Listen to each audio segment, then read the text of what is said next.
So have you ever had a brush with greatness? Maybe greatness with the fine arts? Ever been to Paris, to the Musée d'Orsay? Incredible sculpture garden filled with Rodin sculptures. And the galleries, one of the largest collections that I know of Impressionist art.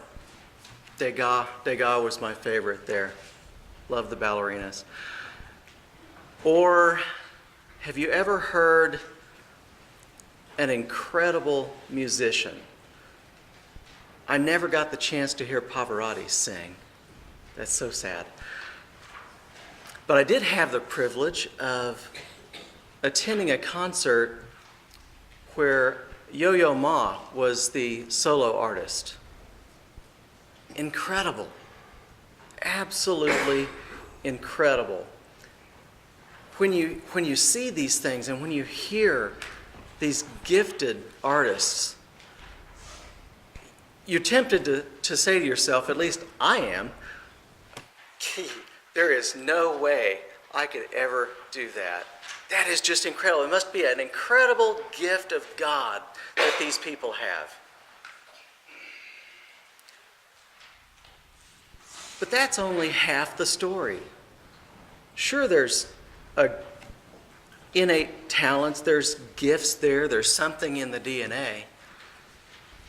But we all know people who have gifts like that in their early teenage years or maybe their early adulthood, they throw it all away. They just walk away from it, and you just shake your head and you say, what a waste.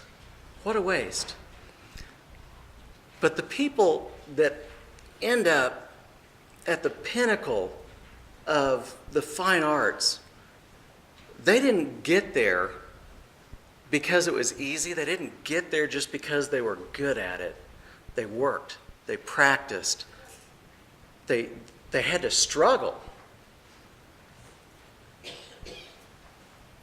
Take an architect, for example. As a small child, Frank Lloyd Wright's mother the only toys she would let him play with were Lincoln Logs, because she was determined that this boy would grow up to be a great architect. And she wanted, even at the age of 2 or 3, to start training his mind to think in 3 dimensions. Most musicians, they'll start their musical training in the womb, listening to their mother sing, or as a newborn, being held by their father, listening to him sing. And it's not just hearing with the ears, but pressed up against the chest and the chest cavity resonating. They can feel the music. They can feel the notes. They start to learn their thirds, their fifths, their octaves as a newborn. And then they start, as a young child, developing those skills. I remember reading a little bit about Yo-Yo Ma and how he was, even at the age of 5 and 6, considered incredibly gifted. And as he started studying some of the masters, like Johann Sebastian Bach, he refused to play any of these pieces for anybody in public because he wasn't ready yet. He might know all the notes by heart. He might have had all the notes memorized, and he could play them technically without a mistake. But he wasn't sure about the music yet. He wasn't confident in his ability to express the music that was behind the notes. And he would practice some pieces for 6 or 7 years before he let anybody else hear him play.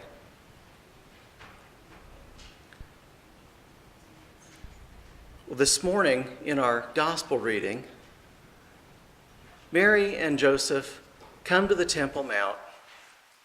Now, the Temple Mount is not a small place, and it's not a desolate place. Even on the slowest of days, there are thousands of people on the Temple Mount. And as they made their way through the outer courts, the court of the Gentiles, and entered into the court of women, because that's as far as Mary was allowed to go, out of the blue, out of nowhere, this guy shows up. And he takes the baby Jesus out of Mary's hands, and he starts saying these incredible things, astounding things. Where'd this guy come from? Oh, he was just in the right place at the right time, right? He just happened to be there and say, oh, look, that must be the Messiah. No, it didn't go like that. Luke tells us a little bit about this man, Simeon. He says that he was righteous and devout, and that he was waiting, anticipating the coming of the Messiah, the consolation of Israel. Now, he didn't always hang out on the Temple Mount. He lived in Jerusalem. He was in Jerusalem somewhere. But on that particular day, he heard the Holy Spirit. The Holy Spirit said, Simeon, this is the day you've been waiting for. Go up to the temple. You're going to see him.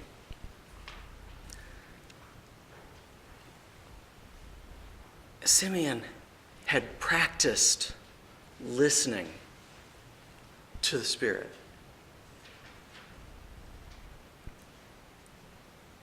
He was righteous. We all know what that means. We've read the book of Genesis, and we just went through the book of Hebrews, so we know that a righteous man is declared righteous by God because he believes. It was accounted to him as righteous. That's what God said of Abraham, because he believed. So, the fact that Simeon was righteous means that he believed God, believed his promise, and God accounted righteousness to him. So, the righteousness was outside of himself. Now, Simeon couldn't have done anything to force the Holy Spirit to come on him, right? So that was a gift of God given to him, just like these talented artists have things given to them. But Simeon also had a habit. He had a lifestyle that was devout. That means that his walk matched his talk. He practiced what he said he believed. You could look at Simeon's lifestyle and tell that he believed God because of the things that he said, because of the things he did, because of the way he lived his life. It was a habit, and he had to form those habits, even beginning at a young age. And he was anticipating the coming of the Messiah. That's an active thing. He's looking for, he's looking out for, he's watching, he's waiting. It's not something he does while he's sitting on his couch. He's reading the scriptures. He's learning about what the prophets have said about this Messiah. And he's praying and he's listening. And that day he heard the Holy Spirit say, Simeon, today's the day. Get up there. And we hear about someone else today in the text, Anna. Now Anna, Luke tells us, is always hanging out at the temple. Since her husband passed away, that she had no family, that's where she lived. She stayed at the temple Night and day, it says. And she was constantly in fasting and prayer. That sounds like a lifestyle of discipline, doesn't it? A lifestyle of habit. Fastings and prayer. It's no mistake that Anna was there when Simeon was prophesying over the child. It's no mistake that she was there. She had been working her whole life in prayers and fasting, in a devout lifestyle. She had been working and waiting for that day. And when it came, she could not stop talking about it. Anybody that would listen to her, she would tell about the Messiah. He's here. I saw him.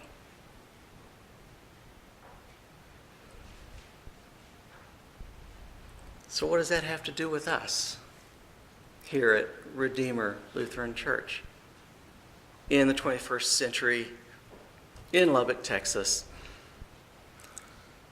None of us are going to be living on the Temple Mount. In fact, the temple's not there anymore. Chances are pretty much zero that the Holy Spirit's going to tell any of us that the Messiah is going to be coming to be dedicated at, name your church here. That's been done. It's not going to happen again.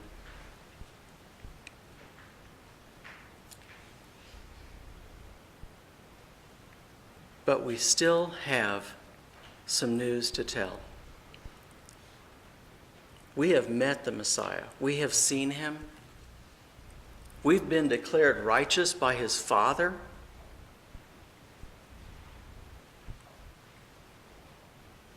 If you've been baptized, you have been declared righteous by God. You have been filled with the Holy Spirit. You've been given gifts. Just like a fine artist, you have been given gifts. Now, if you walk away from that and do nothing else the rest of your life with it, what a waste.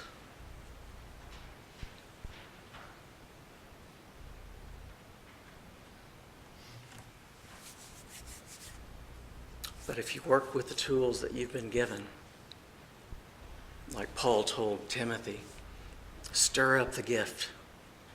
Stir up the gift that's been given to you. If you work with that, if you discipline yourself in a lifestyle of prayer and of fasting, and you might look at me and say, Vicar Jeff, what are you talking about? Fasting? What? That's something the Catholics do, isn't it? That's something that John the Baptist did. That's not something that Lutherans do. Got news for you. Article 26 of the Augsburg Confession says that all believers are obliged to live lives of discipline, of fasting and prayer and good works. Really? Yeah, really. We are obliged to do that. Because to do anything else would be wasting the gifts that God has given us. Now, we understand, because of the Reformers, because of the gift that they've given us in the teachings of the Book of Concord, we know that we're not going to get the cart before the horse. We're not doing these things to earn God's favor.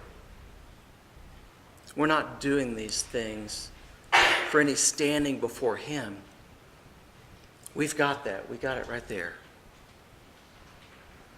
We're doing those things to hone the gifts, the skills that God has given us, so that we can hear him so that we can hear him saying, now's the day. Today's the day. Your neighbor needs to hear about me. Go talk to her.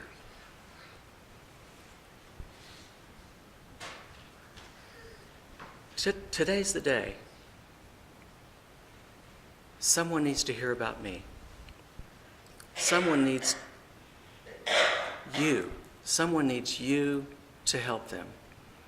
You're not going to hear that voice if you haven't practiced listening.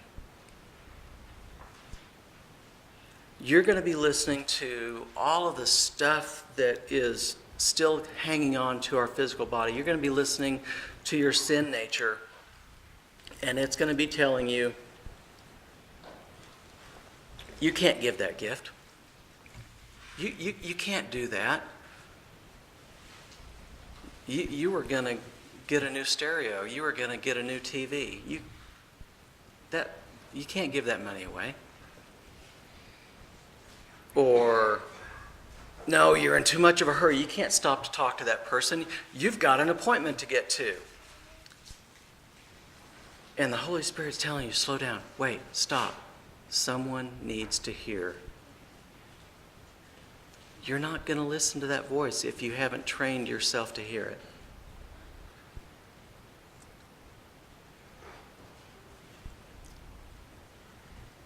But when you trust God, trust the gifts that He has given to you, you know that your relationship with Him is based on one thing and one thing only. And it is secure and it can't be taken away from you.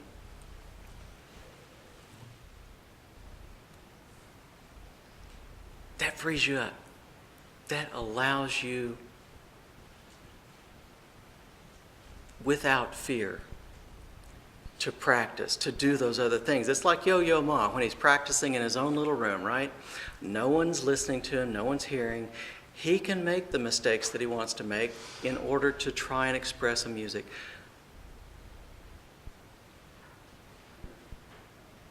We don't have to worry about messing up. We don't have to worry about doing something wrong. We don't have to worry about tripping or stumbling. He's got our back. Get out there and obey. Get out there and listen. Simeon, be a Simeon.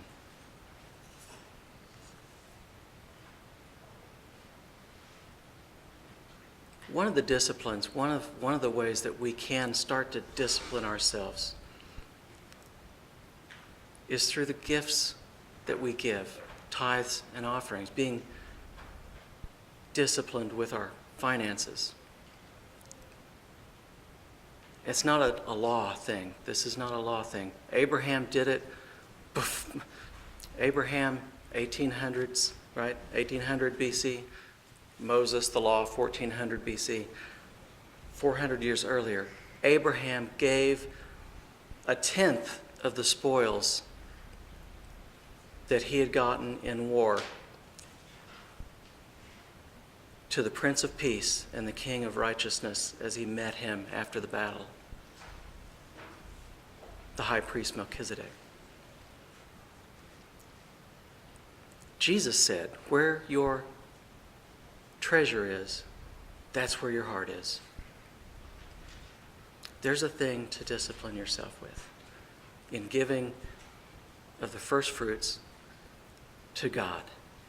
And we're going to have the opportunity to do that right now. So